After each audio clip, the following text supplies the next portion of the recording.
Hey guys, welcome back to the Optimal Physique Development Podcast. We've made it up to episode 27, and this is the one many of you have been waiting a long time for, so I'm not going to rab it on at the beginning now. I'm going to let you guys dig into it, so please enjoy this interview with Dr. Scott Stevenson, also with myself, Joe Jeffrey, and Austin Stout, discussing the biological inter-individuality of anabolic androgenic steroid use. Enjoy, guys. Okay, here we are, guys, with myself, Joe Jeffrey, your host as always, and Austin Stout, and the one a lot of you have been waiting for. I know in the group we are joined by the one and only legendary Dr. Scott Stevenson. So thank you so much, Scott, for coming on. And the subject topic today is going to be biological inter-individuality within anabolic androgenic steroid use. So something that we've spoken about in the group kind of ad nauseum. We've done a podcast on some specific personal case studies on this in the past, but Oh, really? Didn't know that. yeah, well, we did one because I was experimenting with well, we can get into this. It's kind of a n equals 1 case study that we can talk about a bit later. With sort of large variability between somebody like me and somebody like Austin within androgen use.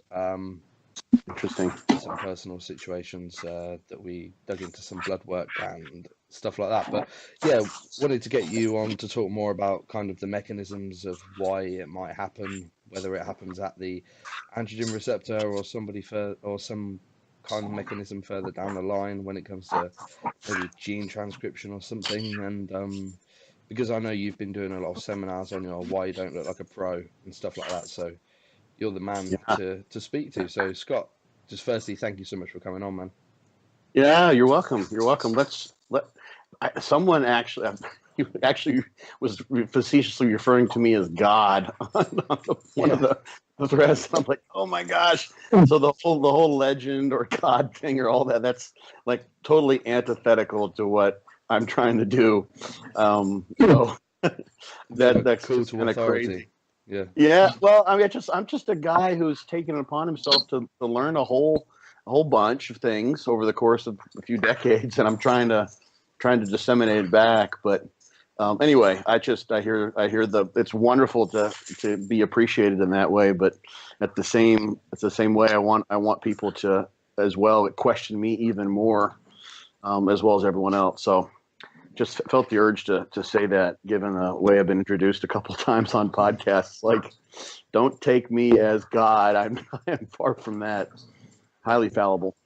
I put together a presentation on biological interindividuality, basically covering all aspects of it. It was really quite fun to dig into this because it pertains to drugs, to adaptation to aerobic exercise, muscle protein synthesis, muscle growth, pretty much anything that you can look into. You're going to find in the human species a wide variability, and it's a little more took a little more digging with anabolic steroids, but pretty much everywhere I've looked, there's something to be found in terms of variability.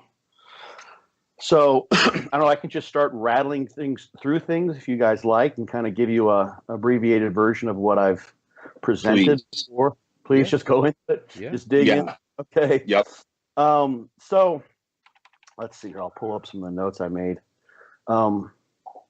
One of the things that's really interesting, just when it comes to injectable steroids, some understanding of what actually happens there, mainly when an injectable like testosterone cypionate or what have you is injected intramuscularly, it stays in that depot for a period of time, and that is relative to the length of the esterified fatty acid. The longer the fatty acid, the longer it'll stay in the depot. When it does make its way out of there, it will make its way through in the bloodstream to the liver, and a particular enzyme, phosphodiesterase 7B, is actually the enzyme. There's some variability there. There's 2 isoforms, at least that as far as I know of, there is. And if you happen to be someone who's quote unquote lucky, the activity of that phosphodiesterase can change the area under the curve for, I think it was testosterone. It was nandrolone decanoate and testosterone cypionate, the 2 that I've seen investigated in this regard. basically you change the area under the curve for the parent steroid molecule by about 60%. So one person would do 200 milligrams or what have you of a given steroid or more, and the other person would basically that 200 milligrams would feel more like what 320 milligrams feels like to the first person, because they lucked out in terms of the hepatic activity that determines to what extent you end up elevating blood levels of the actual steroid. So one of the things have you guys had a podcast where you talked about how the liver clears things from the blood, what basically the main steps are in it's the liver's job of dealing with xenobiotics, foreign chemicals and drugs. And so generally people think about it in terms of two phases, and sometimes three. So phase one involves the cytochrome P450 enzymes.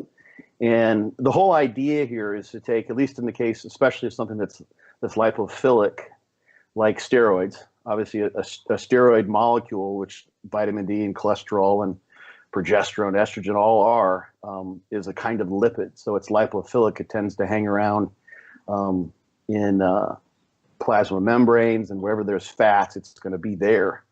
And it's hydrophobic. Because of its lipophilicity, it's going to tend to stay in the body and not be as easily excreted through the kidneys. So the liver's job is to try to help process those xenobiotics, the chemicals, in this case the steroids, such that they can be more easily excreted from the body, easily removed, because these are foreign, potentially, not so much in the case of what bodybuilders use them for, but these are foreign chemicals that you generally would want to get rid of. So phase one involves these cytochrome P450 enzymes, and these will oxidize and reduce various different, there's like 5 or 6 different reactions that they will catalyze. And what happens there is you get a more hydrophilic, water attracted, soluble in water, in blood type of molecule under the action of these P450 enzymes.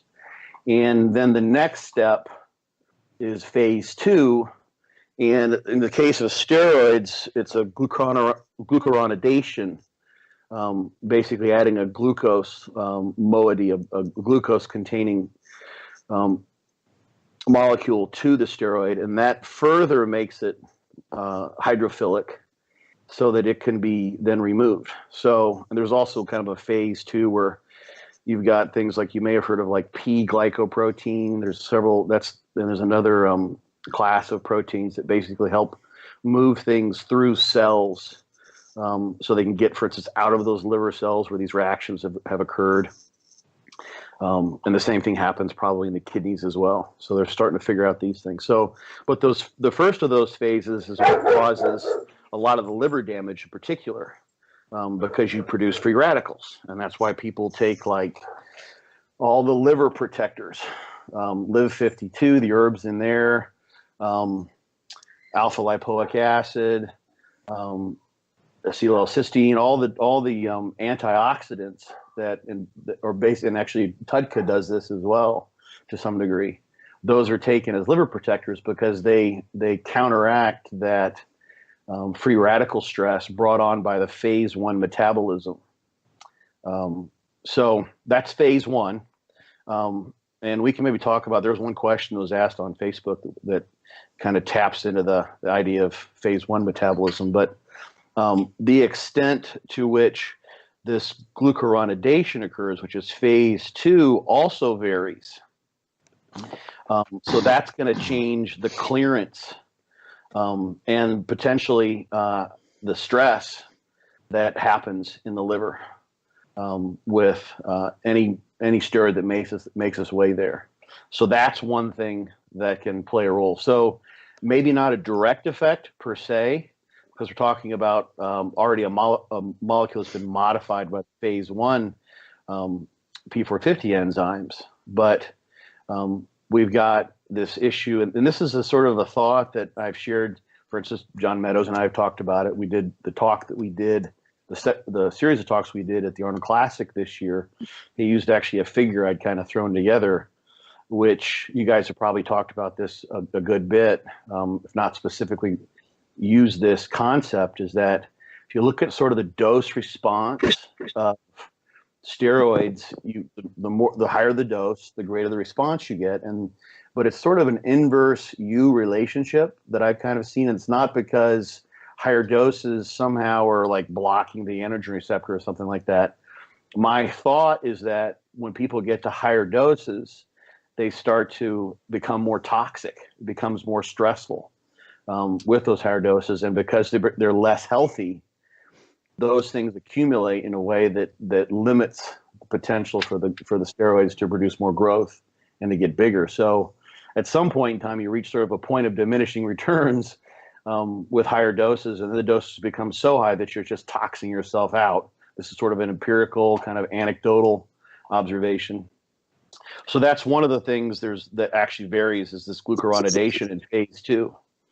Would there be some kind of, sorry to interrupt, would there be some kind of like, what you say is an anecdotal sort of empirically based hypotheses there? What are the kind of things that you've noted among people that are hitting those high dosages? Is it just a general feeling of lethargy or something that you can see as a data point on blood work or anything like that? It's interesting. Something that, God, the first time this came to my consciousness was well over a decade ago, probably 15 years ago. It seems that the people, and this is funny because of what I think was just mentioned, you guys just brought it up, it was mentioned on Facebook, is that a lot of the guys who are really good responders also tend to be able to handle, they're really good with side effects.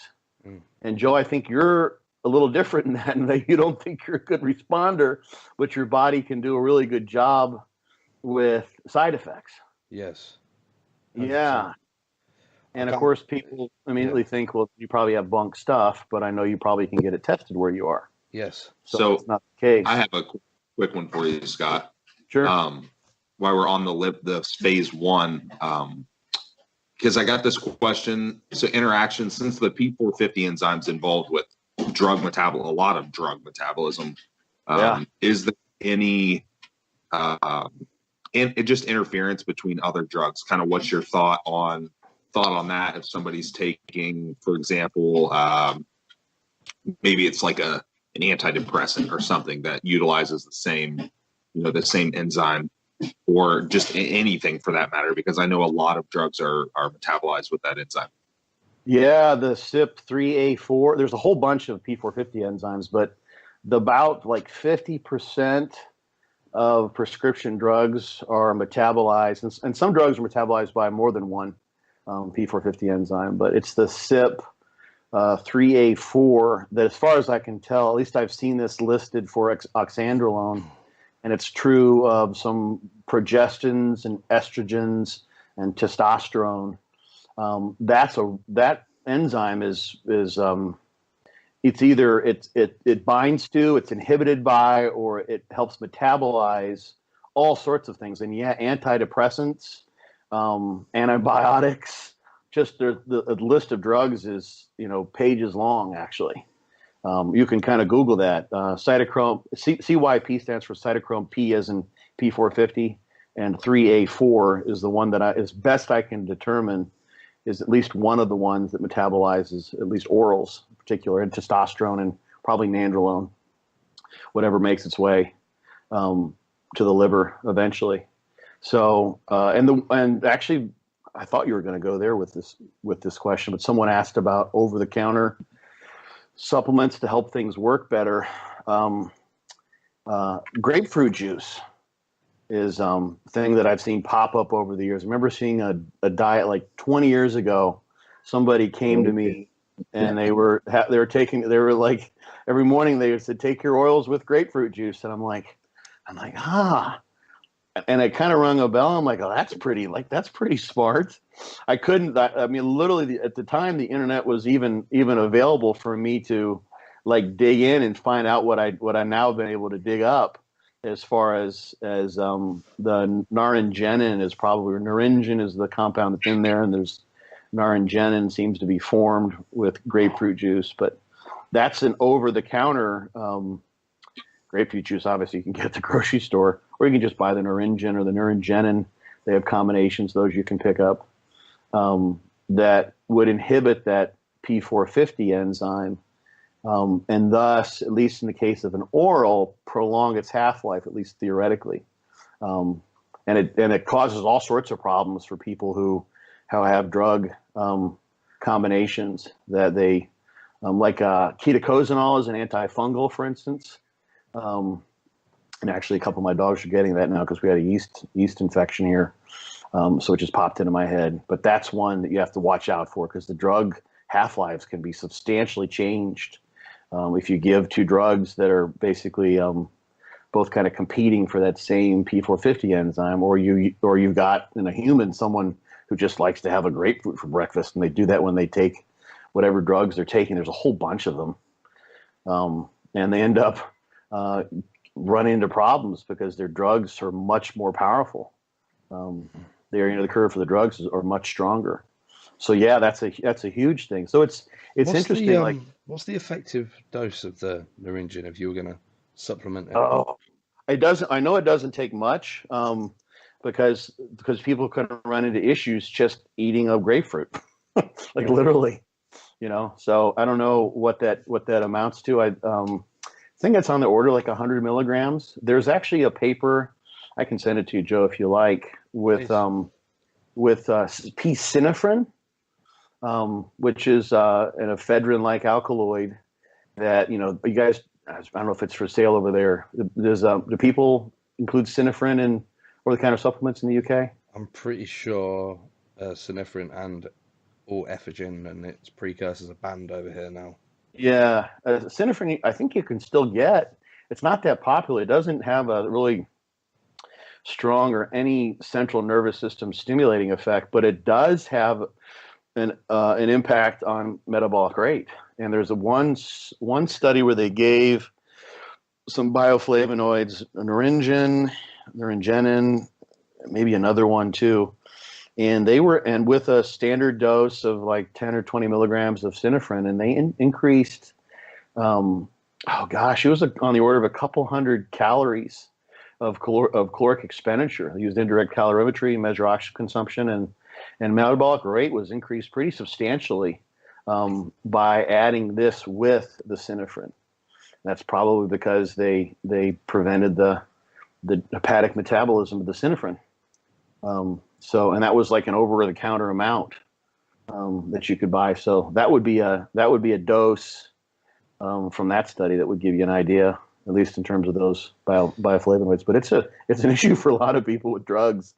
That's interesting because I take my orals in a bolus dose about 2 hours pre-workout, maybe. I do like that larger blood androgen spike around the workout period, just anecdotally.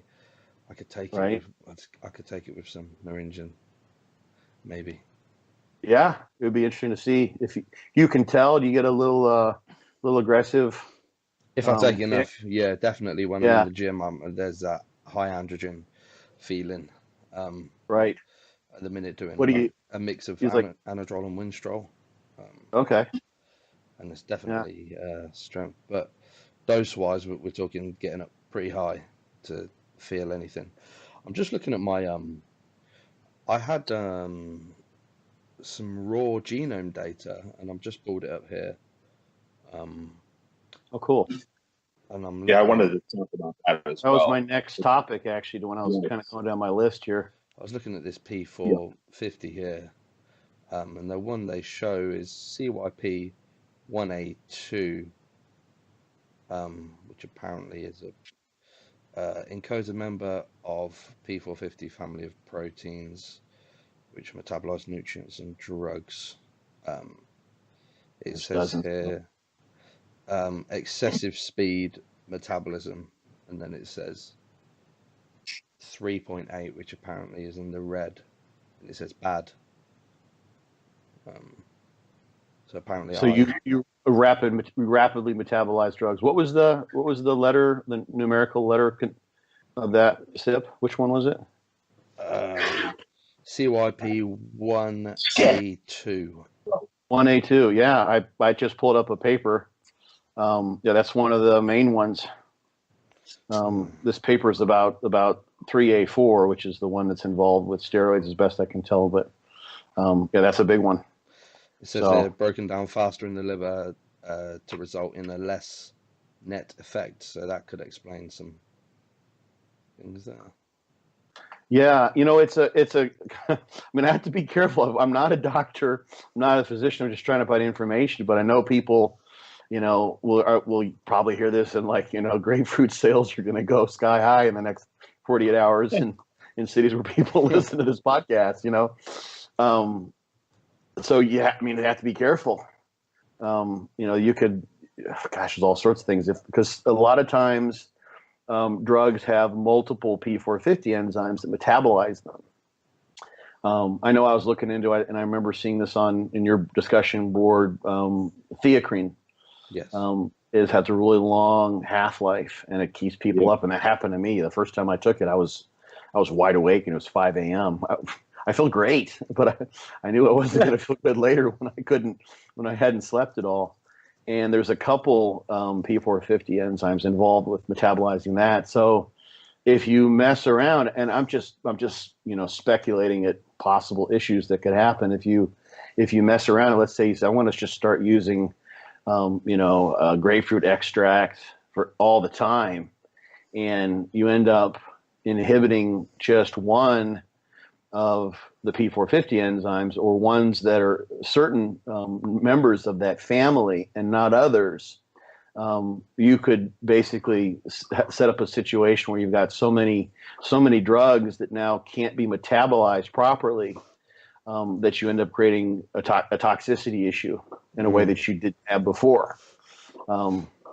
So there's all sorts of interactions that could happen there.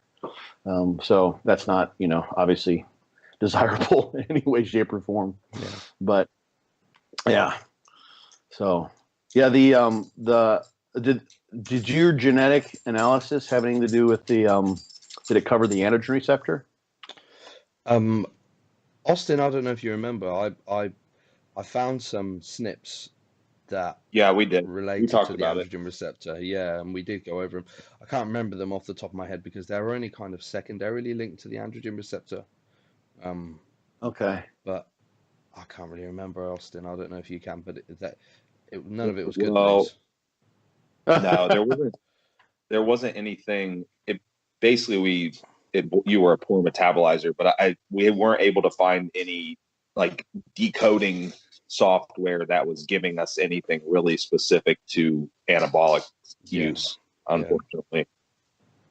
So I don't know. I was going to ask you that too, because I know now there's so many, I don't know, so many, there's some websites and software you can plug in the raw data. Are you familiar with anything that would go into hormones, Scott? Well, have you tried Promethease? Yes, I have. Is that that's the one you did? Yeah. I haven't looked into that, and it's been coming up more and more. There's actually a paper I can send. Here's another paper to send you, Joe, or I can send it to both of you guys. Please do, where they had they found a 40% error rate on some of these commercially available genetic tests. Yeah, for a number. Yeah, so they're not particularly accurate, which is kind of unfortunate. I don't know, why exactly that would be in terms of the technology, how they're missing the boat. But they're not, it's not the same kind of scientific quality that you see in actual genomic studies that are getting published in the scientific literature. So you could have some misses, but yeah, I'll dig into that. The thing that's interesting, they've studied the androgen receptor gene itself, and there's a sequence along the gene of CAG repeats, which basically is what codes for the glutamine amino acid. And I think it ranges from like 8 to 32 repeats. So what that does, depending on how many of these glutamines your gene codes for, it changes the shape of the androgen receptor and changes the binding affinity of the androgen receptor for androgens. So they've studied this in the context of versus prostate cancer. It's fun. It's an interesting thing because there's actually a quote unquote racial difference. They just categorize people as black or white or Caucasian or African American, what have you. It varies depending on the study and which decade it was performed in. They're not actually doing genetic sequencing to determine someone's racial background per se, but there's differences, at least epidemiologically, in prostate cancer risk. And this seems to be associated with the number of glutamine receptor repeats, because black men have fewer of those glutamines, and that seems to it actually is, from the research available, means that their androgen receptor has a higher affinity for androgens, so they get a better signal, a transactivation signal in terms of what actually happens inside the cell when an androgen binds to its receptor. It's the androgen receptor. And in terms of prostate cancer, it's not a good thing, because we're talking about DHT here and risk of a cancerous situation in the prostate. But it also can explain differences that we see in bodybuilding and in sports in general, and simply muscularity. Because actually the gene, funny enough, the gene is carried on the X chromosome for the androgen receptor. So it comes from your mom in the case of a man. So I thought that was kind of interesting. So we talked about this on the podcast I do with Scott McNally, and it was, people were looking at Sergio Oliva, for instance, and why is he so good? And obviously he's got some genetic gifts, there's absolutely no doubt, but one genetic gift we can kind of say for sure he did not get from his dad is androgen receptor sensitivity, because that gene comes from his mom. Yeah. Yeah. So that would be one, Joe, for you to go to dig into and see if you can figure out what the actual sequence is of your androgen receptor gene. It's interesting that you mentioned prostate cancer, because a lot came up on my code gen for prostate cancer and increased risks. Interesting. But there's a long history of prostate cancer in my family, but on my dad's side. So okay. Wouldn't that seem counterintuitive, though, with your poor androgen response? You know what I mean? That's what I'm saying. Yeah, that's quite interesting.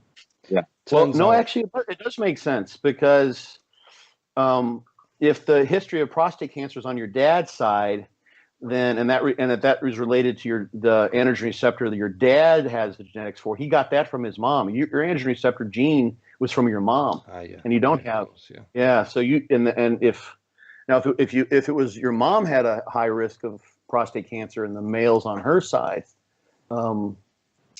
that would be a possibility. Right. But so that kind of does make sense, actually. There's so many other genes, that contribute to, your proclivity for a particular type of cancer. It's not obviously just a one-to-one thing. It'd be a lot simpler if it were. But so that's a big one, I think. And I came across a study too. This is because I'm always kind of digging through this stuff. I constantly am adding to my database. I'm sure you guys are the same way. You just come across stuff and you just get lost in the rabbit hole. There was a study with, there's a few studies where they've used testosterone undecanoate orally. Mm-hmm. And in this particular study, I thought this was kind of cool. It relates to what we're just talking about.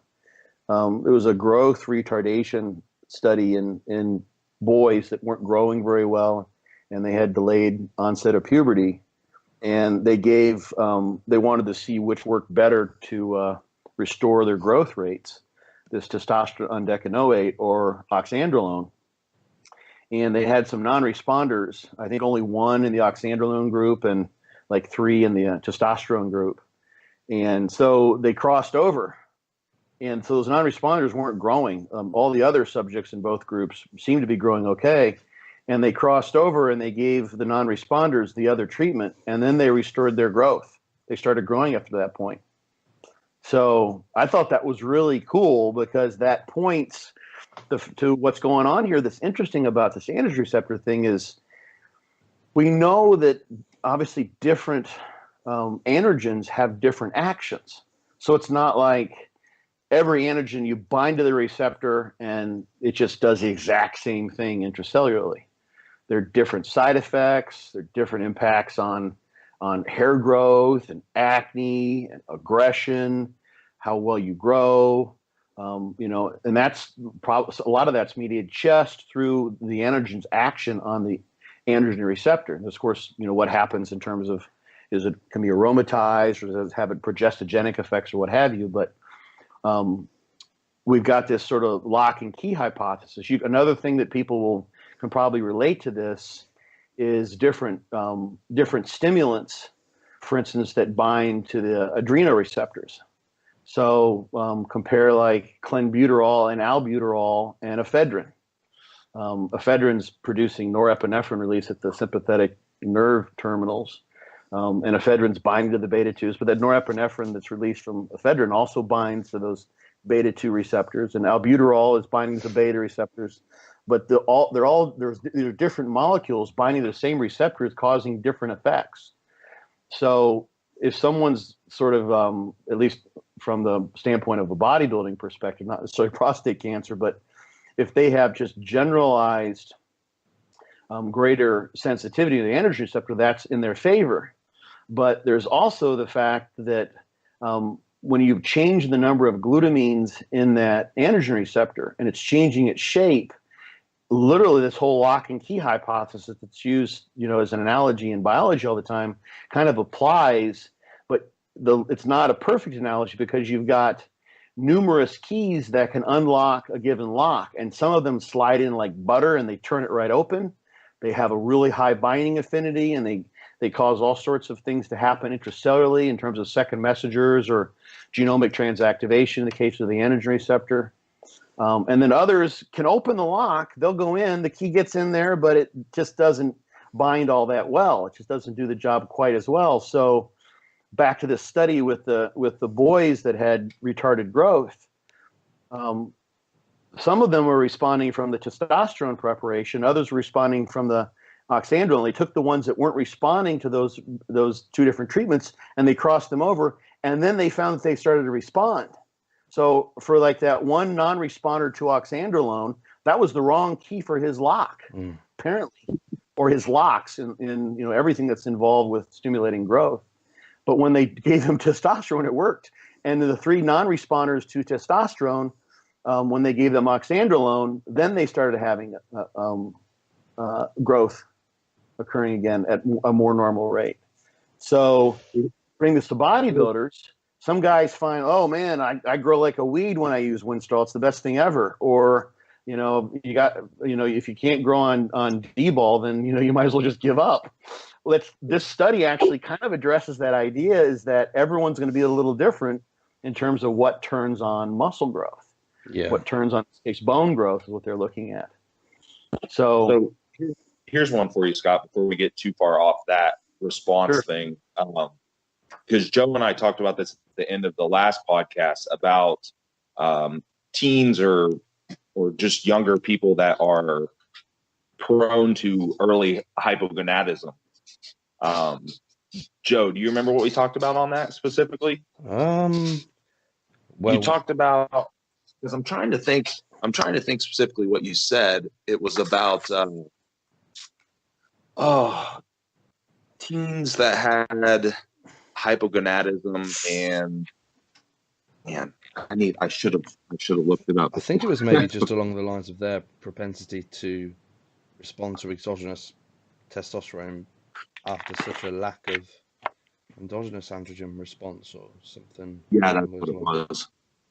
Yeah, so it was so like basically prolonged periods of hypogonadism, and then that altering their ability to respond to androgens later. Mm-hmm. Have you heard anything along those lines? Kind of like, I look at it as the same way as like, let's say somebody that kind of the analogy, somebody that's like chronically low body fat for a really long time, like a runner, and then they seemingly can't gain body fat later in life, no matter what they do. I have to see what, maybe there's some studies you're dipping into. Joe, were there studies or no? This was just like purely, yeah. We were just postulating. Well, there is androgen insensitivity syndrome. There are people that just and these are males. They're men, although they don't have the sexual secondary characteristics that you'd expect in men, because some of this has to do with their androgen receptor phenotype or genotype that they have, and so they just aren't responsive to testosterone. There's also intersex individuals. Sorry, go ahead, Austin. No, I was going to say I had a really odd, and I wanted to bring this guy up too while we were on here. Is I had a client I'm working with now, and he says no previous use. I think he's 20, 21 years old.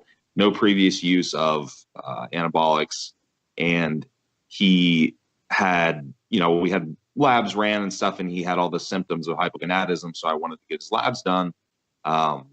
Not overtraining, not under eating, not chronically low body fat, nothing along those lines. And he had a total testosterone of 56. But, wow. But the thing is, he's muscular, like impressively muscular for not only a 21-year-old, but being natural.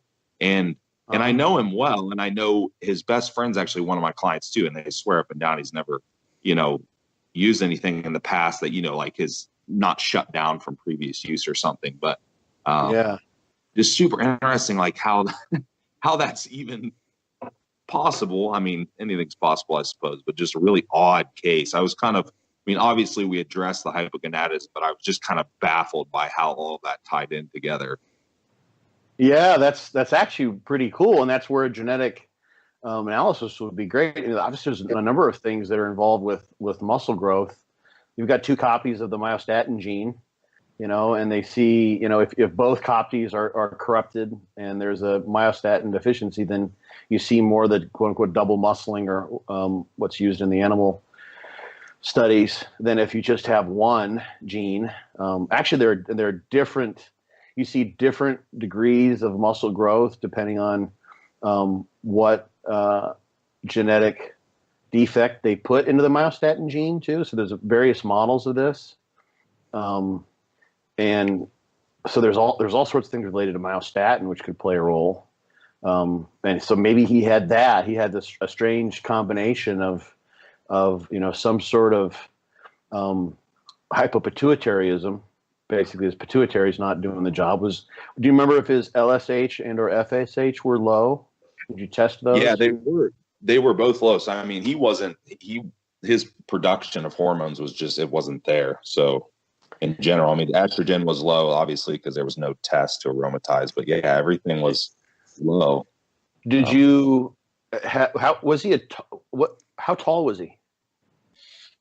I think he's about 5'11", maybe 6 foot at the tops. Not overly tall or anything. But I mean, I guess the myostatin would definitely make sense. I mean, obviously he has a history. He's been weight training for a long time and everything, but it just seems like, I mean, and if he had a total test of maybe like 250 or 300, I could see it more plausible, but it's like double digits, and yeah, it was, and that's like someone that's abused, anabolics after their blood work.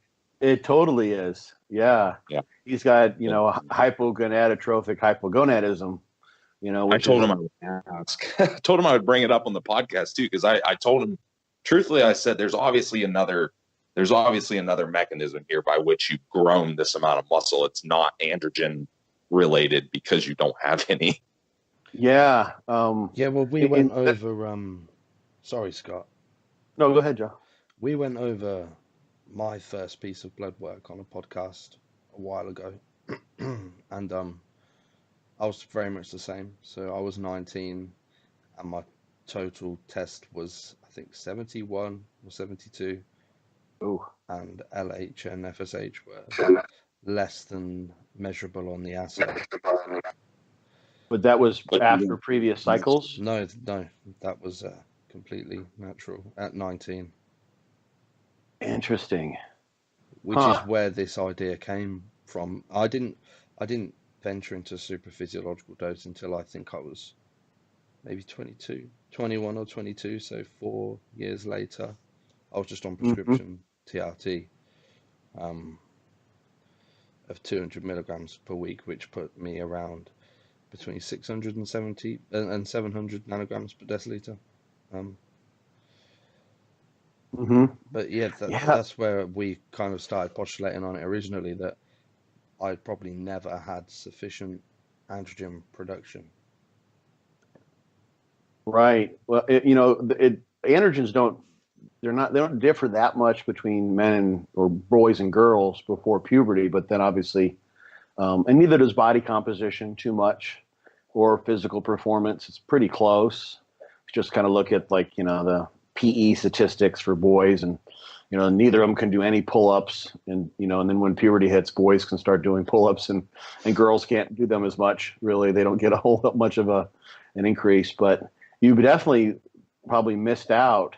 Did you have? I mean, I don't want to get too personal here, Joe. Did you have a normal puberty as far as you could tell? Yeah, as far as I knew, apart from I wasn't a manly man, Yeah, I mean, you're not like a bear, like covered with hair or anything like that.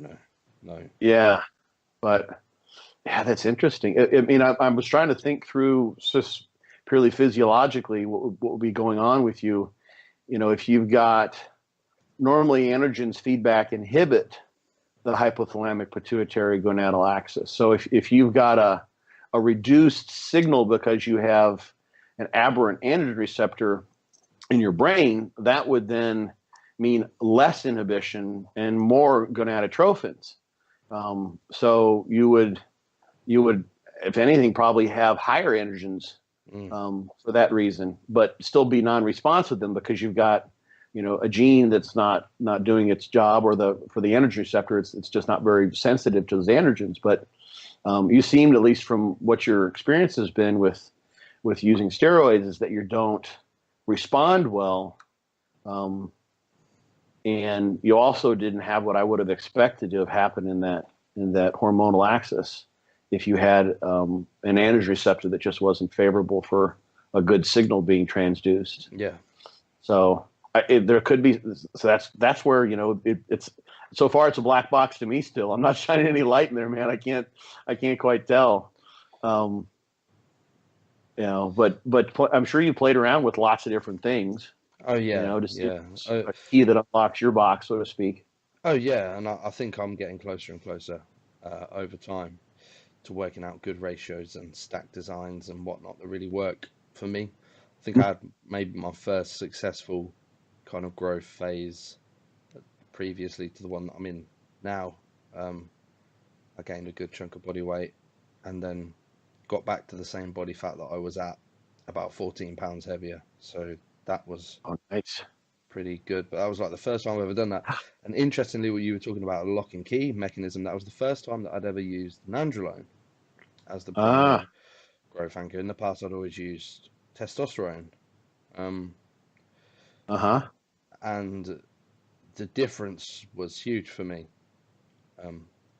Using nandrolone as the primary growth anchor of the stack, which I'm doing again now, and it's working even better with a little bit more DHT derivative and just a TRT dose of testosterone and some trenbolone in there. I did use trenbolone last time as well, but nandrolone as the primary, it seems to be working well for me. I wonder the next. It's funny, like I know, unless you like snuck onto my computer, you couldn't possibly know this. But the next thing on my list to kind of go through is variations in 5-alpha reductase, and nandrolone actually is more androgenic than testosterone or even DHT, but it typically is metabolized by 5-alpha reductase to dihydronandrolone, which isn't. And that's why nandrolone's, the bottom line is that it's not all that androgenic. It's more anabolic. I wonder if, who knows, maybe with you there's something going on there in that 5-alpha reduction. Maybe you're lacking in it. Yeah, and that's why DHT related compounds seem to work better for you. Well, I will say every time I've increased like the Masteron dosage or Proviron dosage or used DHT derived orals like Winstrol and Anadrol, I look better and I also feel better. I had a feeling on my last blast that I might have had like some preferential binding of DHN because I wasn't using any Masteron. This time round, we got the same Nandrolone dosage going, but with some Masteron and some Proviron in there. And I look, I mean, Austin, you'll probably agree, I look a lot drier. I'm not holding like any fluid, even pushing growth hormone and insulin as high as we are. Everything just working better. Interesting. Yeah. It was pretty substantial difference, honestly, like as far as just cosmetically, the way you look. Right. Oh yeah, like this time round, I'm pretty dry and vascular 24/7, no matter what I'm doing. And the only difference is the additional Masteron and a bit of testosterone. There you go. Yeah. So we have kind of a working hypothesis that something's going on there with 5-alpha reductase. If it ain't broke, you don't want to fix it, but it'd be interesting to see, what would happen if you, you guys know about finasteride syndrome? Yes. Yeah, I'm sure. So I'm not really big on that. I don't know if this happens to the same extent with dutasteride, but I would suspect it probably may. But that would be the other thing to mess around with. But I don't think it's worth it given, and I've had clients, you guys may have as well. It's a freaking horror story. I have, yeah. For them. Yeah. Yeah, it's awful. Not good anecdote. But then I know other people that have been fine at the same time. Yeah, that's true. It's true. Maybe like just let it be. Like don't mess around. You got better to go with what works rather than experiment to know exactly why it's working and risk messing yourself up. Yeah, well, we were talking to I don't know if you know Broderick Chavez, and he was talking a little bit about modulating your stack design every 4 weeks, maybe just incrementally increasing dosages. So for like an experiment, I was just increasing dosages to narrow up the sort of distance of the ratio between total androgens and estrogen. And it seems like every time I do that, I look a bit better and feel a bit better. Right. Which is and some of this could be related to how sensitive you are to estrogen or estrogens, or just estrogen metabolism. Yeah, I am historically more of that estrogenic phenotype, so I find the Masteron and stuff increasing makes a big difference. Yeah, interesting. But I'm a big Trenbolone fan as well. And Masteron has anti-estrogenic actions as well. Yes. So I think it was used as an anti-breast cancer drug, or at least tested for that initially. The mast part of the name of it refers to mast as in mastectomy and refers to breast. So that's a little of its history as far as I know. Mm-hmm. So those are the main things. I'm trying to think. There's some variations in SHBG promoter genes as well that can vary how much serum hormone binding globulin one has. And there's also, the standard free hormone hypothesis. I don't know if you guys I've mentioned this, I don't know how many times now in different podcasts, but the standard understanding is that it's your free testosterone that really matters. And SHBG binds up androgens such that they basically are just sort of stored in the blood until such time they dissociate, and then it would be the free androgen that would then make its way through the cell because it's lipophilic, and it would end up binding to the androgen receptor and do its job. But there's also, and this may have some of this, and this could be another piece of the puzzle for you, Joe, is that it seems like this probably relates to because in some of that, I'm trying to remember the details, but there's some animal models where they kind of messed around with what's called a megalin receptor. Mm-hmm. And this megalin receptor actually binds SHBG when it's in combination with an androgen, and endocytosis that brings it into the cell. So sometimes when people go on testosterone replacement, SHBG will go down. So you would think that, in normal, the normal homeostatic mechanism would be that if testosterone goes up, the body would respond, your liver produce more SHBG, so you would counteract that increase in free testosterone by binding it more. But SHBG tends to go down. This has actually I've seen it in blood work with people. I've seen it in studies as well. And that would suspect that if testosterone's gone up and your body's wanting to reduce that signal, it could do it by reducing how much of the megalin receptor is binding to that combination of SHBG. So less SHBG means less binding of SHBG with an androgen attached to it, to the megalin receptor. And that is one way in which you can bring androgens into the cell and have them exert their effects on cellular metabolism. So Scott, is that going to be, so somebody, let's say they're on TRT, they're high normal, maybe they're 750, but they have pretty substantially high free testosterone. Would that be kind of the person you're mentioning? Say that again. I'm not sure exactly what your question is. So somebody that they start hormone replacement and their SHB goes down instead of up, like you said. Right. So for example, I occasionally get somebody that has completely normal, they're on 150 milligrams a week or whatever. They have a total test of maybe 750, but their free test is, double the range. Would that be someone with lower SHBG? Probably, because the free is usually a calculated value in there, right. So actually measuring it. But I kind of bring this up just to kind of get people's thinking caps working. A lot of people will find when they add Proviron that it sort of enhances their stack, that they get better effects, and that would suggest that you're getting more of the free hormone or the free steroids able to do their business. But you do see this response to at least going from hypogonadal to normal, where the body seems to reduce the SHBG as if it's trying to counteract that change in some way. Not quite sure why. And this megalin receptor does exist, and it's one mechanism for delivering hormone into cells. And it does seem to be associated at least with like development of secondary sexual characteristics and maturation and those sorts of things. I don't really know how, because it's like such, I mean, gosh, I don't know if I could even estimate it, but probably for every 1,000 opinions or 999 opinions you have from physicians and everyone else that it's the free hormone that matters, you'll have one person who really wants to bring up this idea of the megalin receptor. So if you just type in free hormone hypothesis, you'll find a half a dozen, maybe a dozen review articles and other papers that refer to this idea of the megalin receptor.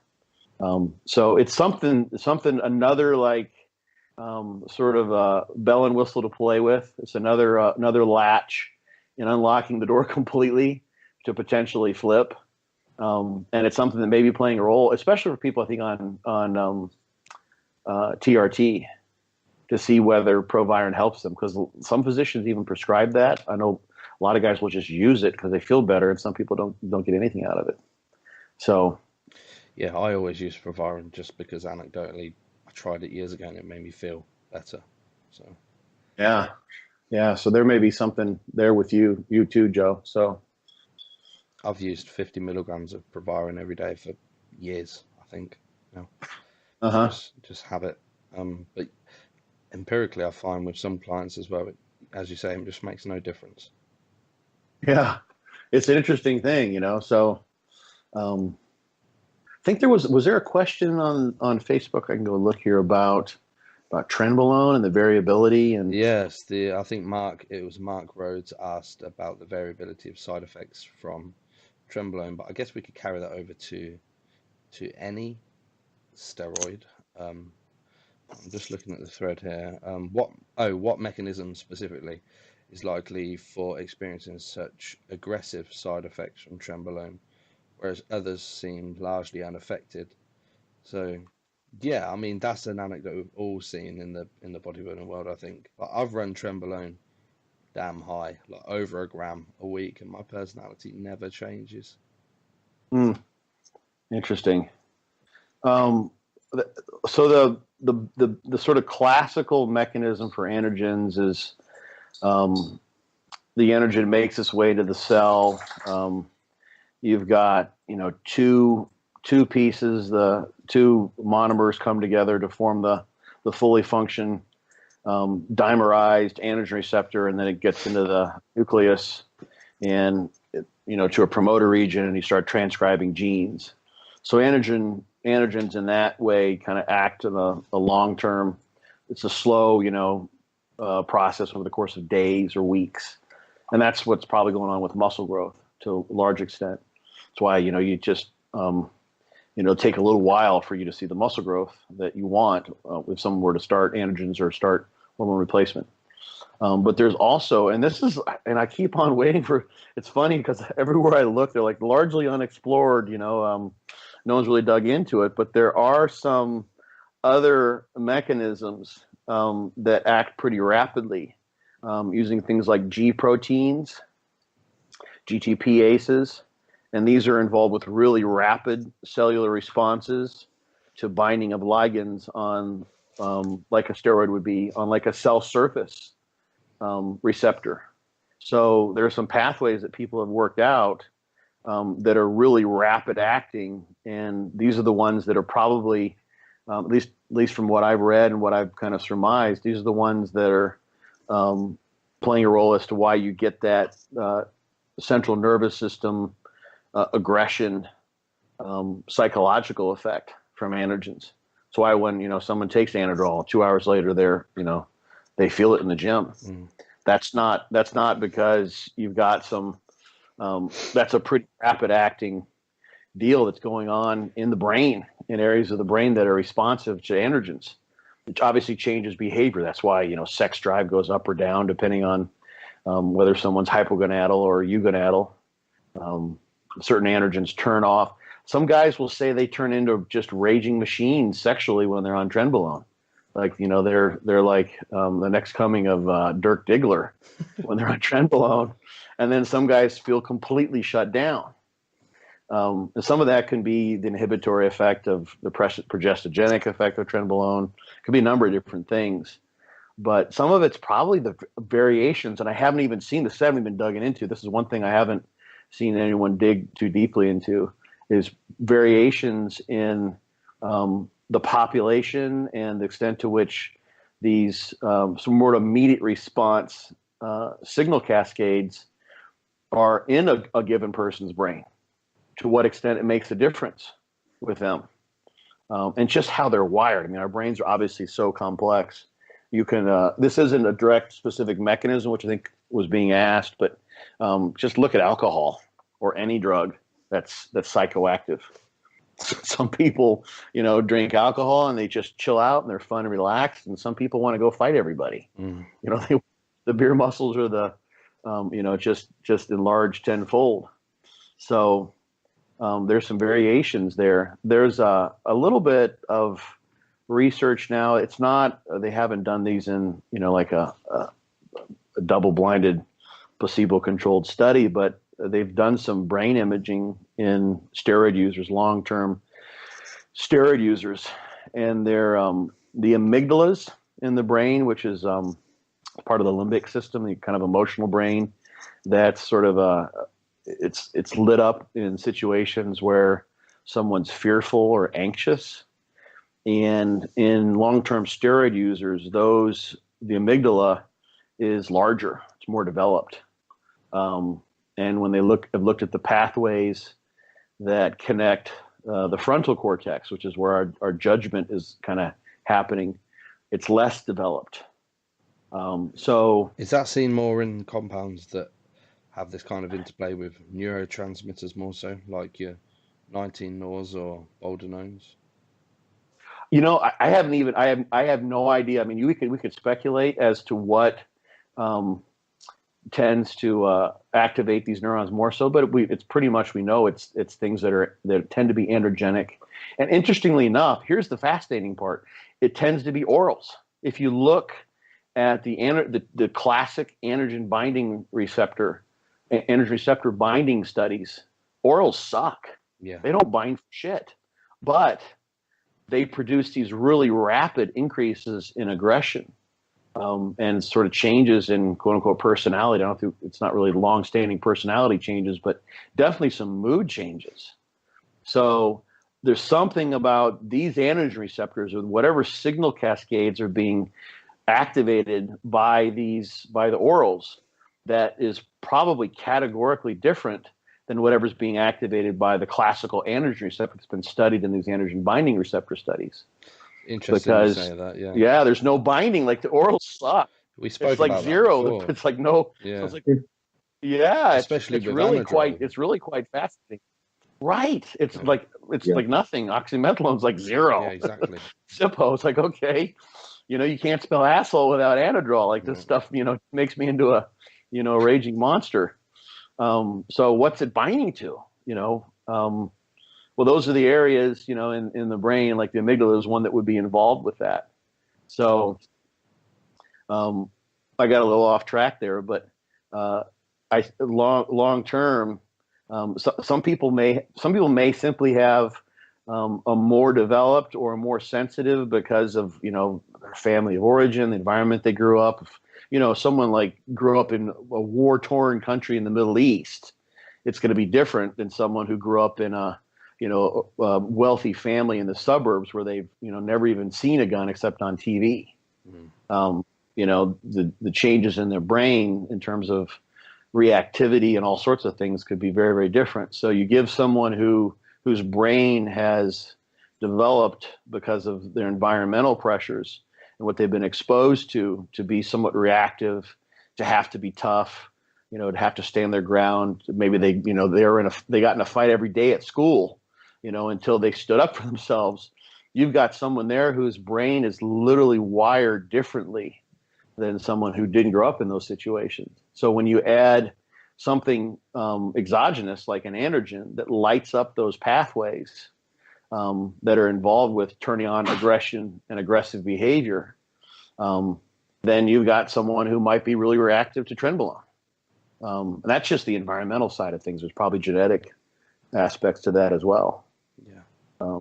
Yeah. So, but yeah, I don't know. I don't know exactly. They haven't even really isolated these receptors, in terms of what cellular compartment they're in. They know some of the pathways. I'm looking at a figure here from a presentation I've given where they've, kind of outlined the pathways that are involved.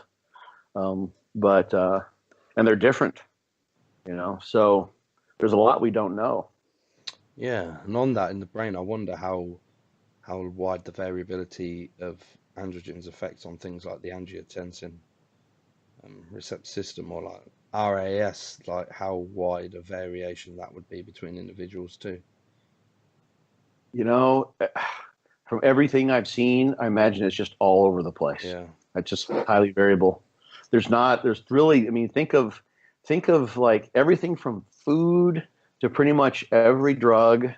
Like all the studies I've looked at in terms of variations in, turning on muscle protein synthesis. There are people who don't respond to training with any adaptation at all, even though they're in studies where they're being pushed in the lab, on their 5 or 6 days a week to improve. They simply don't. Yeah. The people that are hyper responders. And I think that's exactly it, because it's a harsh world on social media these days, but you see it daily where someone's told they're not training hard enough because they're not growing at X rate, or they're taking X amount of drug and they've only gained the Y amount of weight.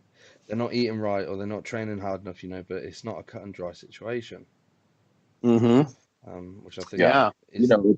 it like, as bodybuilders, anecdotally, we've essentially known all this. I feel, you know what I mean? Like we've known there's all this variability. We obviously didn't have research for it years ago, but it is good to have this research to kind of solidify the fact that if you get like you get a coach that's been coaching 10 years or whatever and has seen so many different situations, and then you get someone that's younger that says, well, you're doing this wrong, or you're taking too much of this or not enough of this, when really all of those recommendations are pretty much mean nothing at the end of the day, because it's so much, there's so much individual variability.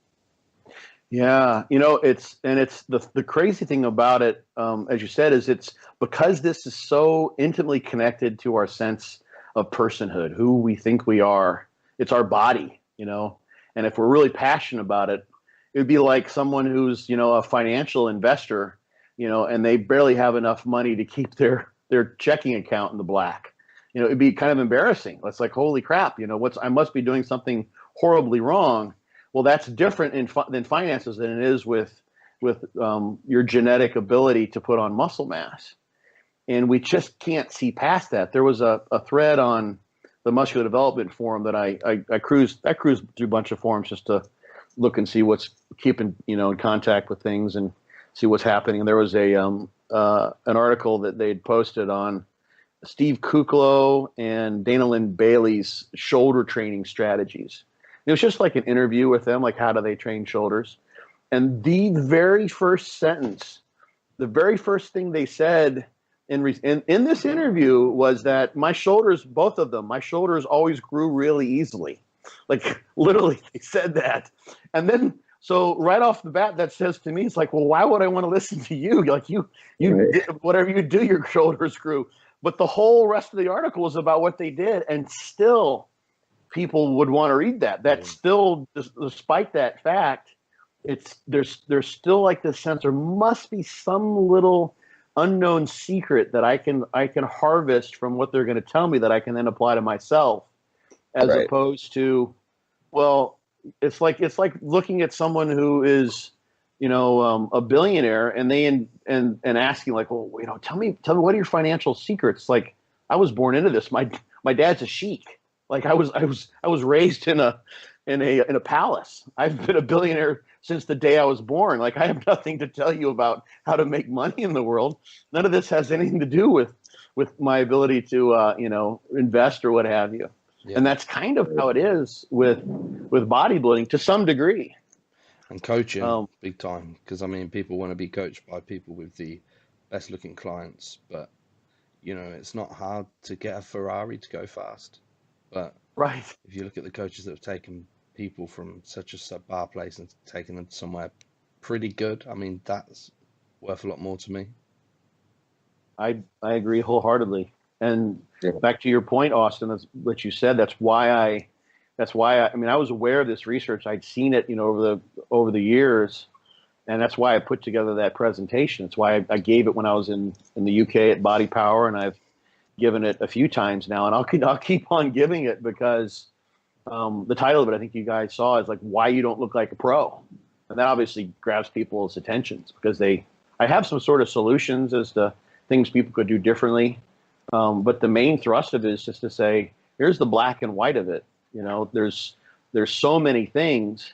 If we go back just to kind of take this interview, back to kind of where we started, the first things, if you imagine then, someone who just, they're one of those extreme responders. So they've got the right phosphodiesterase enzyme for getting the best area under the curve for esterified injectables. And who knows, they've got a bunch of different enzymes that are involved with just keeping their liver healthy so they don't run into those toxicity issues. The hepatic glucuronidation is in their favor. They've got a super sensitive androgen receptor.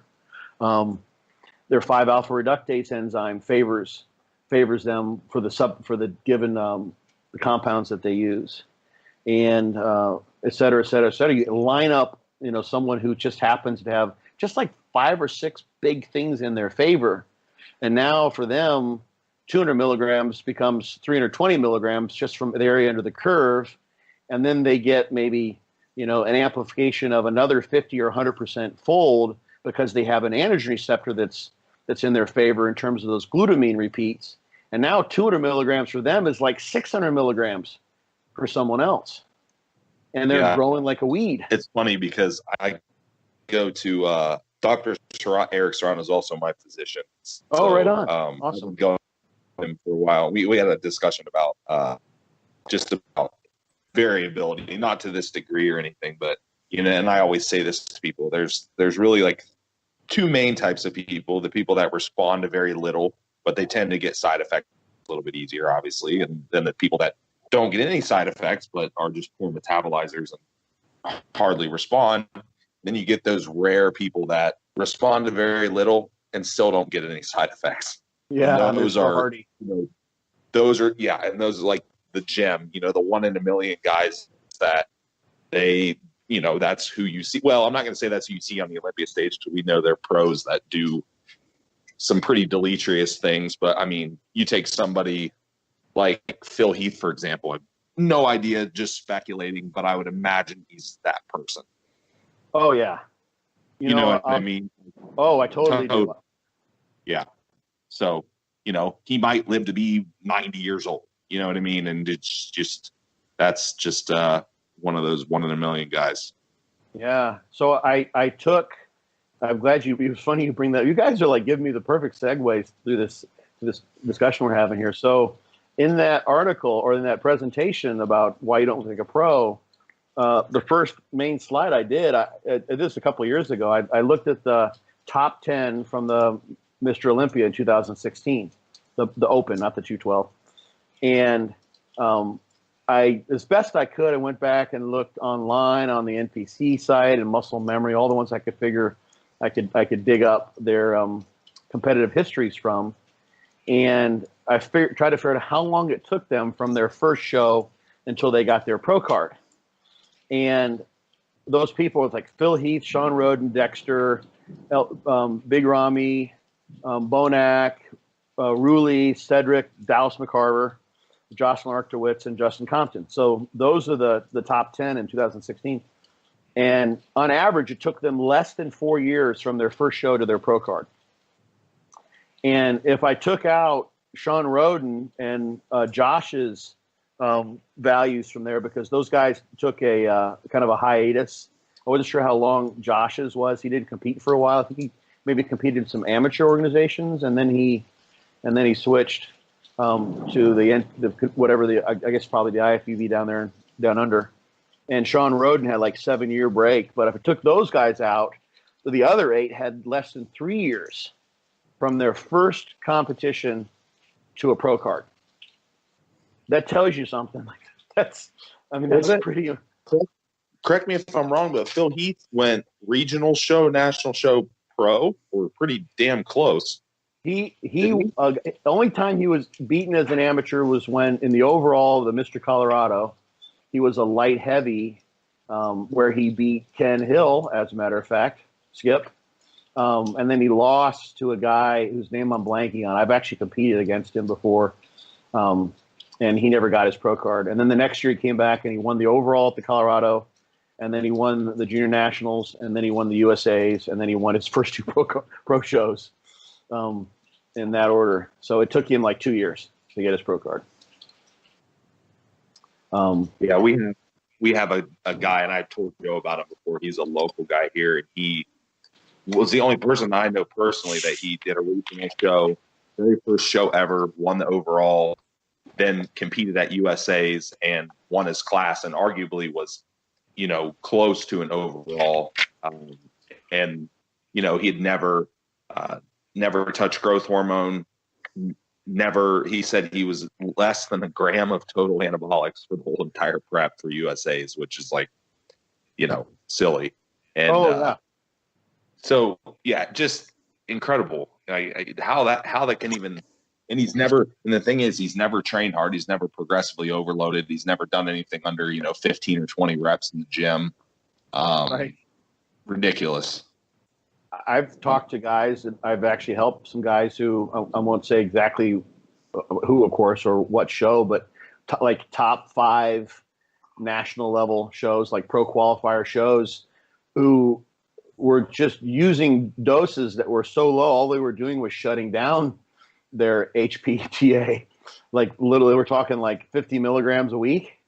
Like all that's doing is reducing your endogenous testosterone. You're doing nothing. They're just like, I need to do something because that's what the other guys do. But I'll just use, like, they don't like shots, and they didn't matter. And we're talking like people who could have easily gotten pro cards if they just did 25% of what most people are doing. It's crazy. So, and at the other end, it really is crazy at the other end as well. I don't know if you guys saw in the group last night. I was talking to Alex Shyness. He's a coach. You might know him as Ridden Metal. He's been around years. We had him on the podcast before.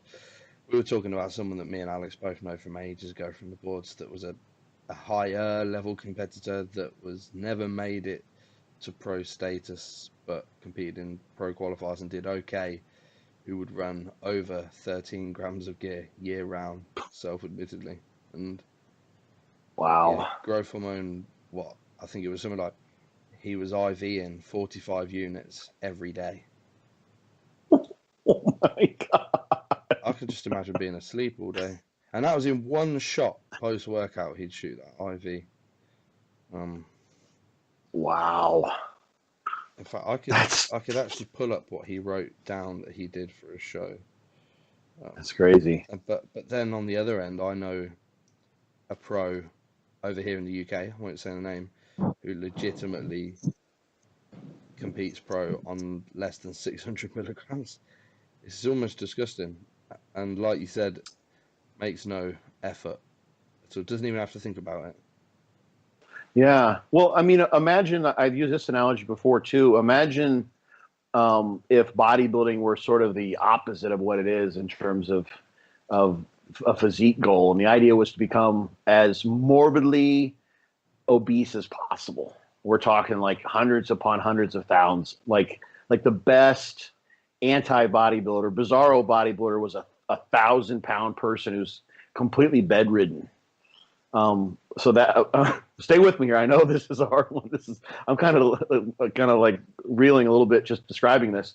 But and then imagine people, and this is not so much over there for you, Joe, but where we are here in the U.S., you go out in the public and in the malls, and you'll find people who are 350, 400, and they're just kind of eating like ad lib whatever they want, but they're making absolutely no effort to try to make themselves obese. Yeah, just happening. So imagine. And then some people aren't that way. People living in the same communities, sometimes even in the same families, who just don't have the genetics for that. So imagine if those people who just have the makeup to be really that big, just living sort of free living in Western society. Imagine if they said, "I'm going to get as fat as I can." You can imagine with those types of genetics how big someone like that could become. Well, imagine that someone who's just like naturally really skinny, really thin, who tries to compete with that on the the bizarro bodybuilding scale. Well, there's just no way. It'd be like, well, there's no way you can match. That guy has you by 300 pounds without even trying, and you'll be lucky if you can gain 50 pounds, and you're going to feel ill the entire time trying to eat pizza after pizza. And he's kicking your ass doing nothing but just eating whatever he wants without any gastrointestinal effort. Well, that's an easier thing to kind of grasp, but the same thing is happening when bodybuilding with what you're talking about, where there's just guys that just, they go by the gym and they kind of look at the dumbbell rack and they put on a couple ounces of muscle. They don't have to do anything to do it. It's really, that's the breadth in the human species of genetic variability. It's really quite phenomenal. There's some evolutionary advantages to that. Not anymore really. Natural selection in the way it was at work, for eons is no longer really applying, especially in the West. Maybe another form will come into play eventually. But having all that breadth in genetic variability would be a good thing.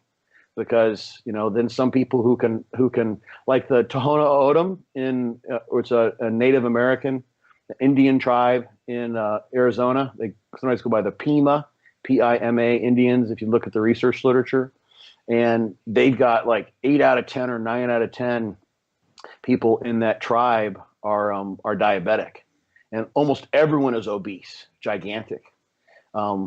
but their genetics were such that it promoted survival living in the desert of the Southwest, where, you know, you might just, if things go awry, guess what? You got no crops, you got nothing. You know, you're going to have to live off of body fat for months. And the only ones who could harbor that body fat really, really well are the ones that are going to survive. So, like, then those people are just as much as human as you and I.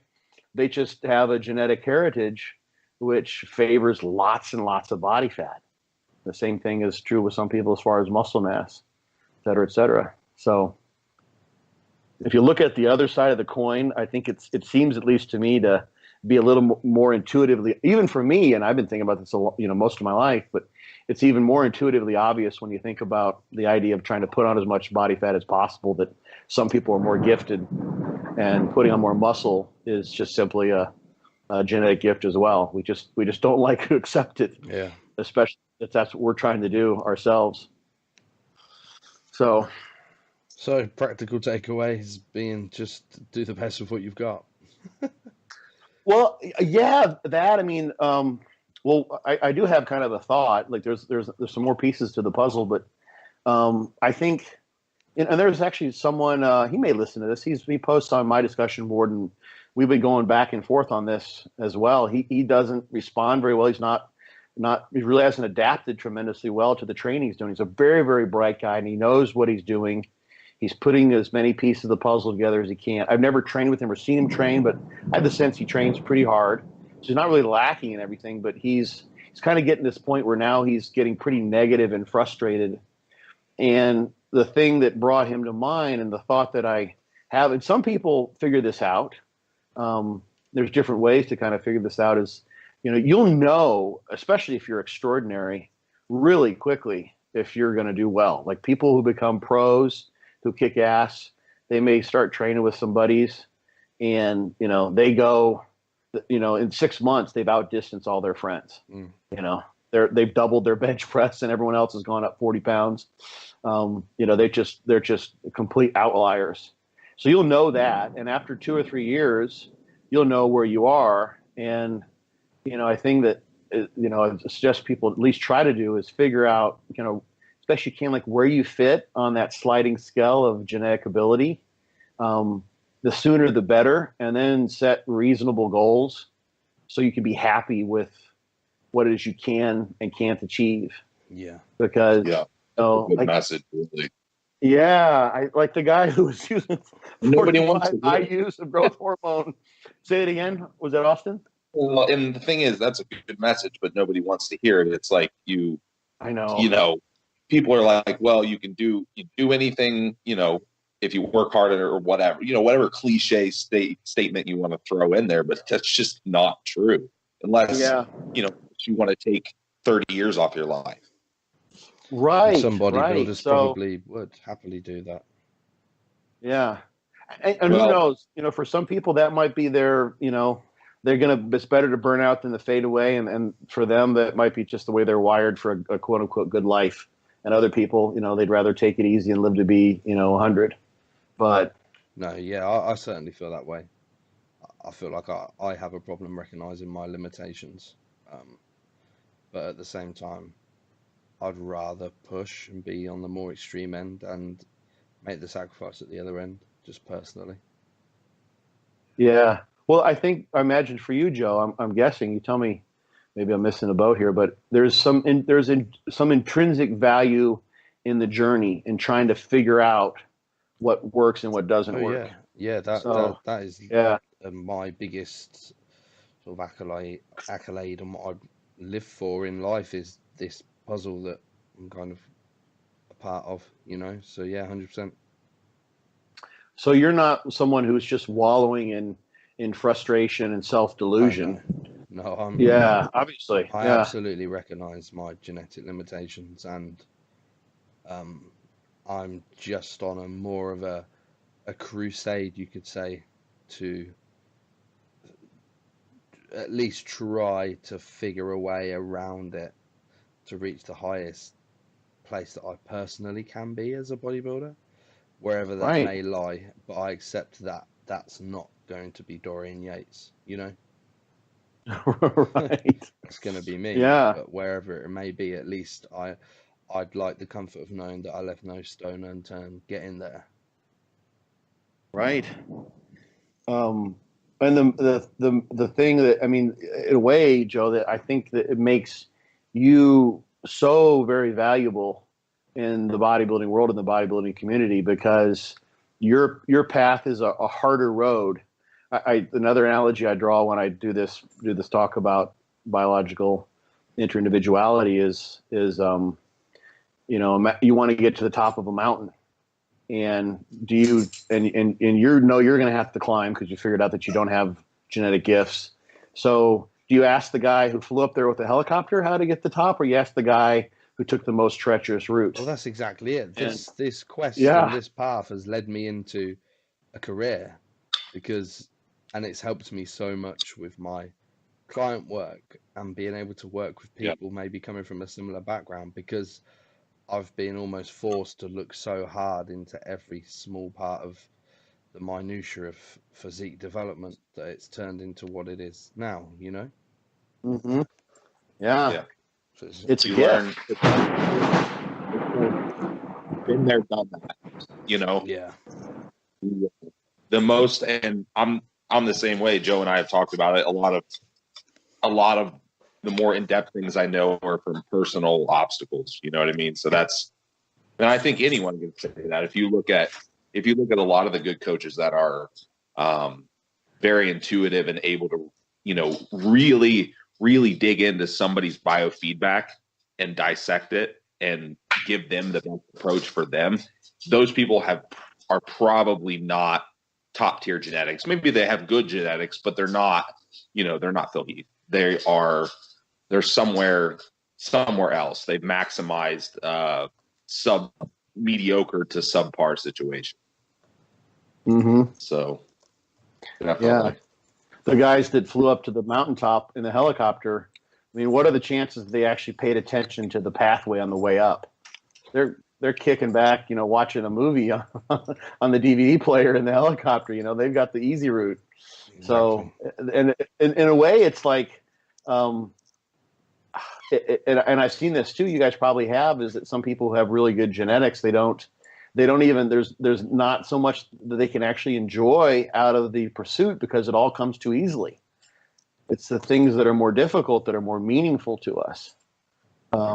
There's a book by the name of what goes by Tribe. I'm blanking on the guy who wrote this, but he gives a lot of examples of how, you know, people who go to war or when they're, you know, troubling situations that pull people together, like that actually creates a sense of happiness and a sense of quality of life when there's some struggle to be had. And without that, you know, we don't know what to do as humans because we're kind of wired for some sort of hurdle to overcome. How many people are out there that you and I or anyone else, we just sit back and we're like, man, they are just wasting all that genetic talent. But to them, that doesn't seem that way because they've never had obstacles. You know what I mean? They've never had to dig deep or put in that effort. So to us, we're like, holy shit, I wish I had those. You know, what could I do with them if I put in the same effort that I do with my mediocre genetics? You know what I mean? So right. We see it all the time. I try to think about it. All those people that are ahead of you that, you know, put in, that know half of what you know and put in half the effort that you do or less, you know? So yeah, it's something you definitely have to ignore and just focus on yourself at the end of the day. You know, I hear what you're saying about, you know, ignore it because you drive yourself crazy. Like, you know, that motherfucker, it's so easy for him. But on the other hand, I'm thinking like they didn't have the opportunity to overcome that obstacle, which I think is where the value in all this lies. So It kind of sucks for them. It's like, well, you don't know how good you got it because it's always been so good. So you can't really relish what you have. Like your gifts are not even available to you as something to really make your life better because they've always been there. They were given to you. So you really don't appreciate them. And then on the same token, if they do run into an obstacle, they have no idea how to respond to it because, like Joe and I have talked about, we talk about stress and stuff. What might be a 10 on someone else's stressometer might be a 1 to us. You know what I mean? They can't handle it. They can't handle any kind of obstacles or anything that requires effort or, whatever determination. So, there's blessings in that. Yeah, I've got a friend. It was a friend of a friend. Someone I just talked to a couple of times, but I felt really bad for this person because he was a really explicit example of what you just mentioned, in that he was a extraordinary athlete, could have almost made it to the NFL, was a world-class boxer, like he was dealing with Don King, incredible physique, all the way, kind of everything, all the steps along his life, things kind of came easily to him. And then I think he's actually in his early 50s now or so, and his life situation has changed such that the silver spoon is no longer in his mouth. And all he really has to kind of do is just kind of get up and just kind of do what most people do as a regular 9 to 5. He doesn't have any major horrible travesty that's happened to him, which is, made it impossible to get through his life, but he just doesn't have it as easy as he once did. And he never developed those skills to kind of get up one more time than you've been knocked down, because he never got knocked down. Everything was easy for him. And it was like my friend who knows him better than me was totally agreed with this assessment. I'm like, man, I really felt bad for him because he's got no resiliency, because it never had to be crafted in the course of his life. He never had to learn how to push through obstacles and that sort of thing. So there he is, unable to kind of take care of himself in a very basic way. Because life never gave him any big challenges until, he was kind of past the point when he could possibly learn from them. So he's kind of stuck. He was kind of sad. So, yeah, it's definitely. Yeah.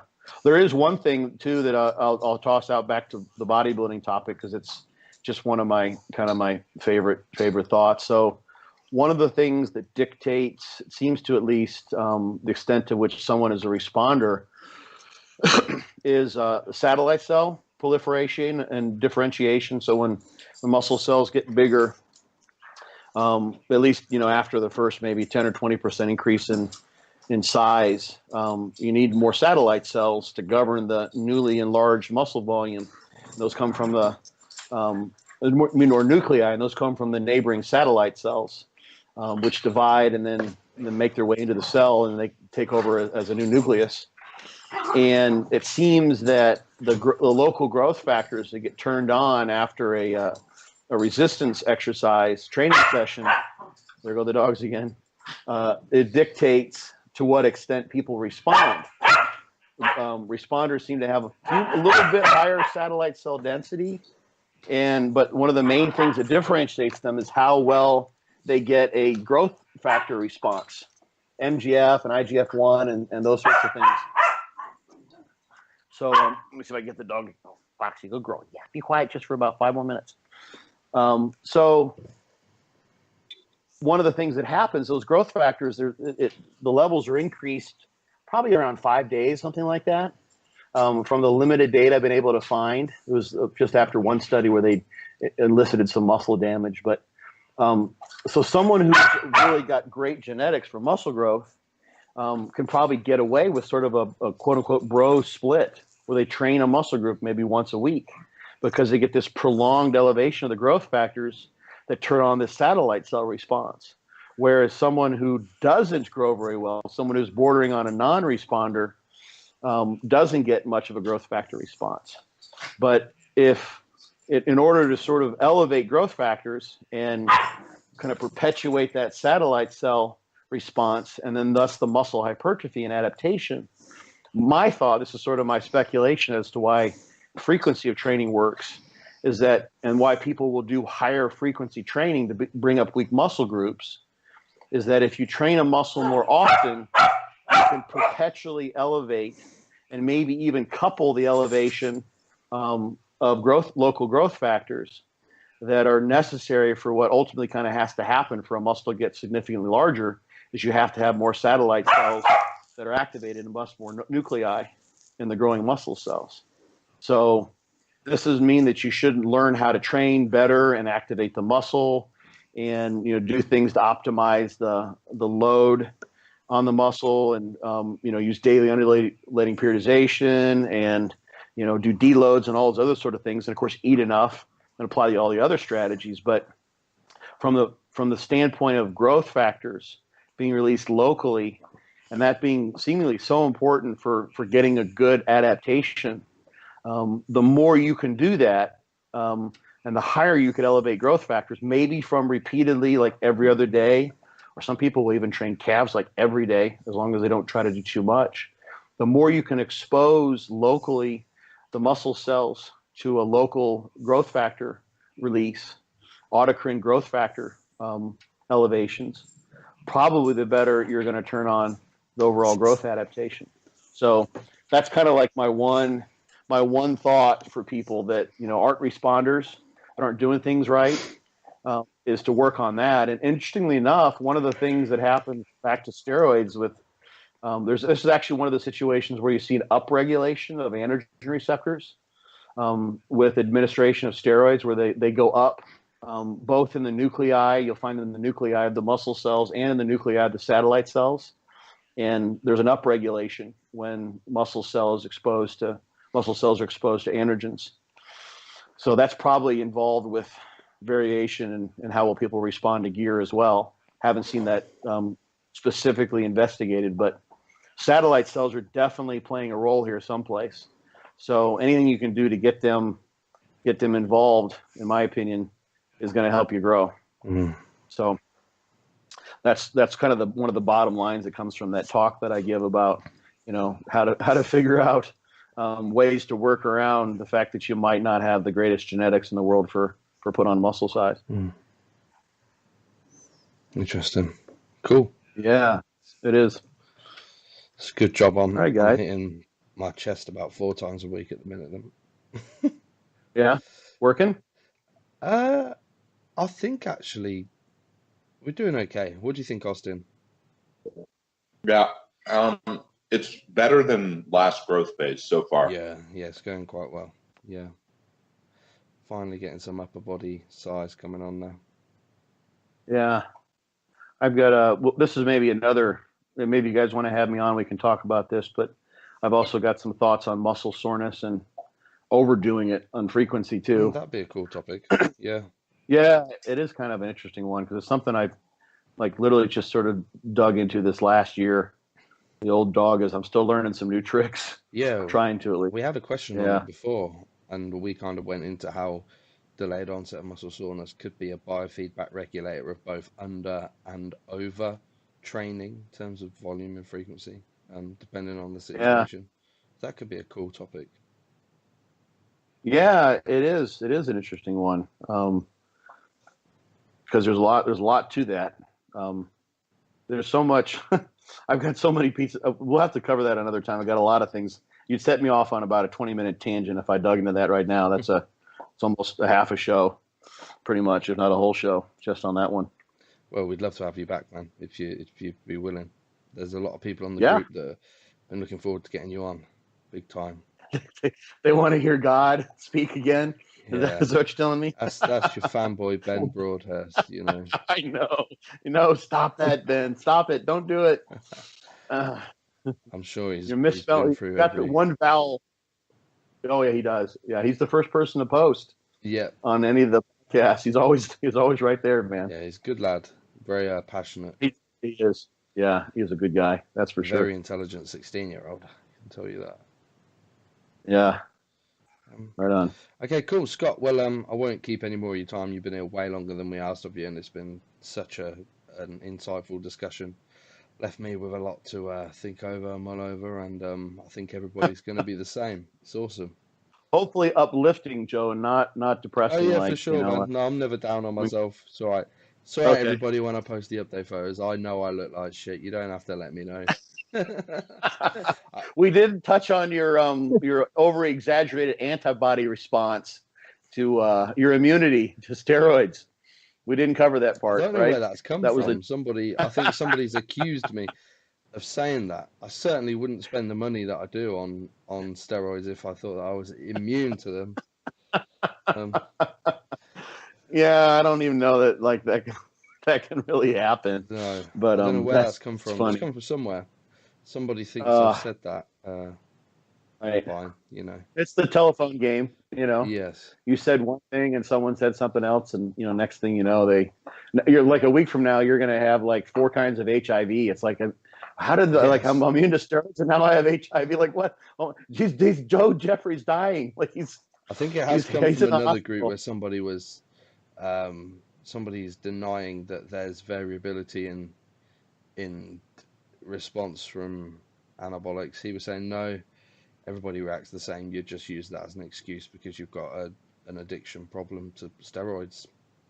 So, oh wow. Okay, well, you know, it's senseless when you're not talking about a recreational drug because you're not getting any more. You know, I don't want to have to inject a larger oil depot just to try and accrue the same result. You know, it's worse. Yeah, it's worse.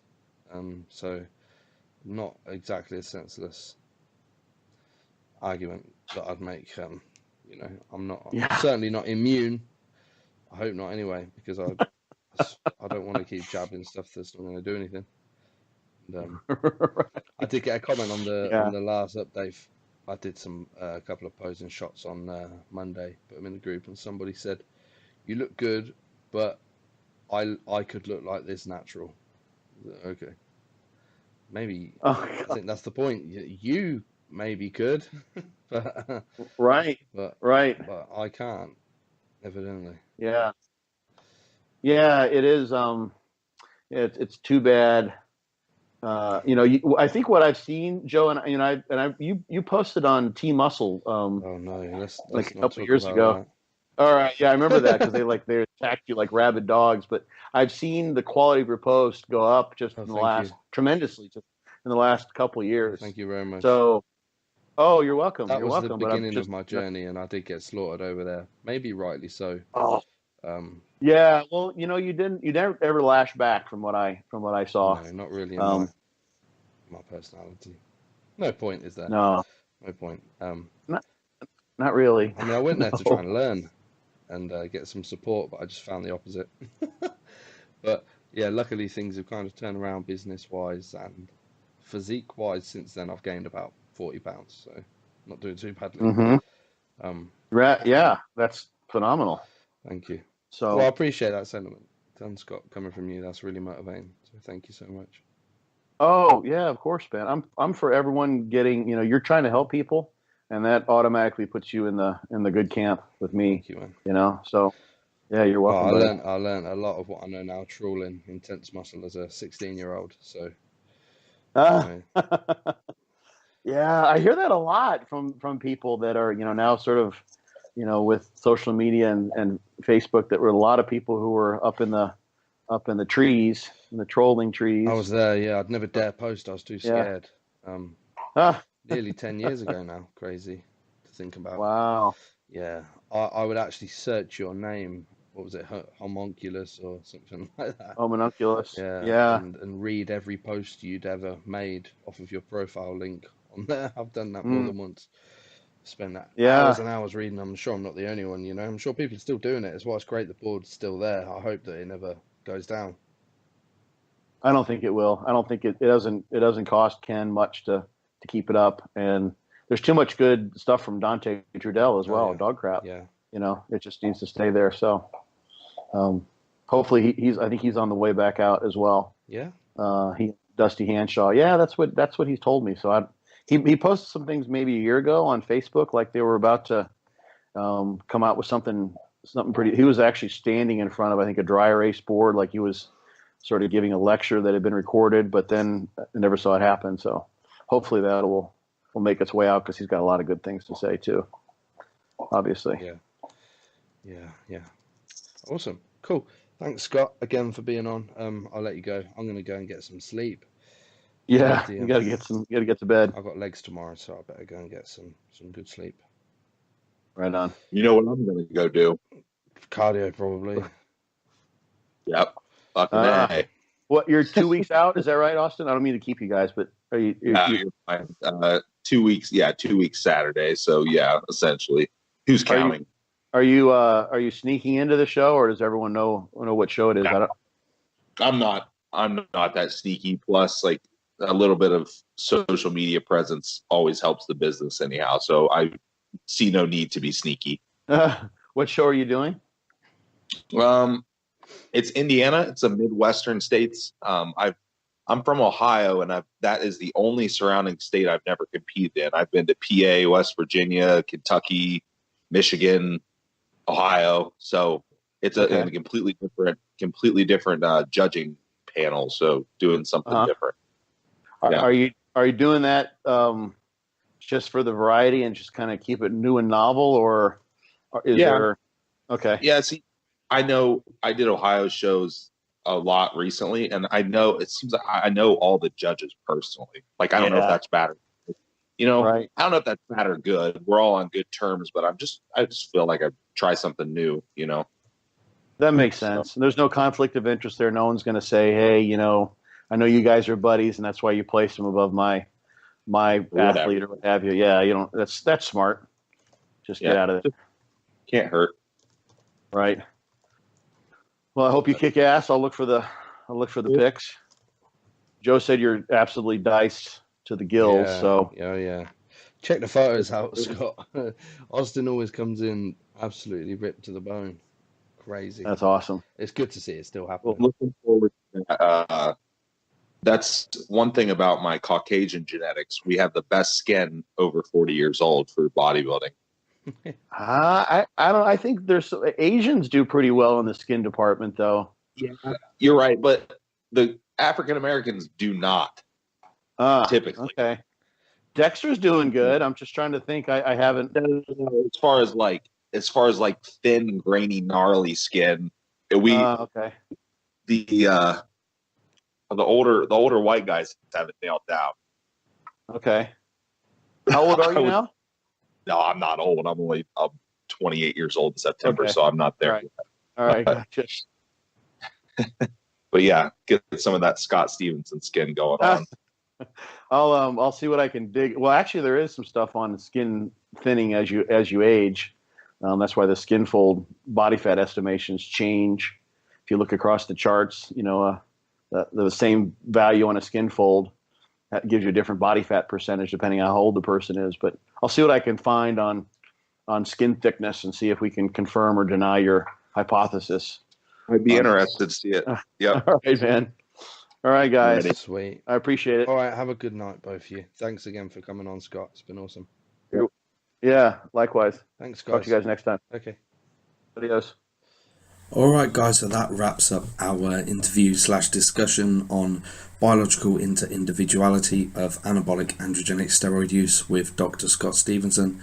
I know me and Austin really enjoyed that one. So insightful. Scott is such an intelligent guy, but also at the heart of things just a meathead that likes lifting weights like the rest of us, and incredibly humble, and just a lovely guy to chat to. So that was an absolute pleasure. Thank you so much, Scott, for coming on and talking that through with us. I've been looking forward to this discussion for a long time, and I know you guys have too. So I hope that you all have taken something away from that. Any feedback or further questions and whatnot, please do post them up in the group. All three of us are in there, and I'm sure that at least one of us will get back to you as soon as we can. I'm just going to close the show off with a big shout out to our sponsors, because they are who allow this to be possible. So first off, Metaform, site enhancement product, the world's first and the world's best hyaluronic acid based site enhancement product. I believe they've got a Father's Day sale still going on at the minute. Apologies because this is coming out a little bit in the future, but Sam's always got some kind of sale going on in the group, so do check it out, and check out the new Metaform RL rapid loading for you guys that want to load it faster and get the net effects a bit quicker than the original formula. Also shout out to Compact, sorry, I better say that's Metaform.com, Mediphorum.com to order Metaform. Worldwide shipping is available, and it's all worldwide domestic shipping, so wherever you are, you'll be getting it quick in 3 or 5 days. Also shout out to Compaq, that's KOMPAK.store, the one-stop shop for all of your show day needs, so no need to shop around for all of your stuff at a million different places and get stressed out near the show. You can order it all super easy in one box right before your show and get it personalised and delivered to your door. And also shout out to Team Metal Clothing Co. Alex, get me your new website link and we can start repping the new clothes. So thanks for listening, guys. Keep your questions, queries and feedback and whatnot coming in. If you liked it, let me know why. If you didn't, also let me know why, because we always want to improve the podcast experience for you guys. Thank you so much for listening and I will see you guys next week.